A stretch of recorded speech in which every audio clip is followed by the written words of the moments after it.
Hello guys, আসসালামু আলাইকুম। সবাই কেমন আছেন? আশা করি সবাই ভালো আছেন। আমরা আপনাদের দোয়ায় ভালো আছি, কিন্তু ভালো থেকেও ভালো নেই যে আমাদের একটা ঘোড়া ছুটে গিয়েছে।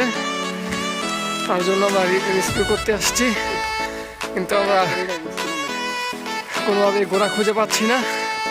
এই যে দেখুন পাহাড়ের কি একটা অবস্থা, যে যা আমরা খুবই বৃষ্টির মধ্যে কষ্ট করতেছি।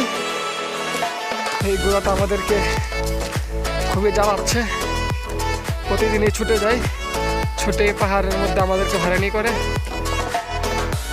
হ্যালো বন্ধুরা, অবশেষে আমরা ঘোড়াটা খুঁজে পেয়েছি। এই যে দেখুন, যে এখন চিন্তা করতেছি আমরা দুইজন যে ঘোড়াটাকে থেকে কীভাবে আপনার ওই রিসোর্টে নিয়ে যাব।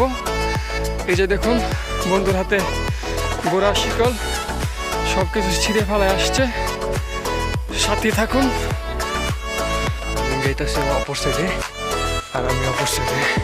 এটা অনেক পরিমাণ এগ্রি, অনেক পরিমাণ। এটারে সহজে সামনে জানে কালকে ছুটে গেছে ঘোড়া। এটা তিনজনের মিল্লা ধরে রাখতে পারিনি এই ঘোড়ারে। এই ঘোড়া এমনভাবে দৌড়াইতেছিল পাহাড়ের থেকে আঙ্গুর নিচে নামে দিছে। অবস্থা একদমই খারাপ, অনেক ঠান্ডা মাথা দাদা লাগবো। তামিম যাইতেছে। তামিম সাবধানে। হ্যাঁ আরে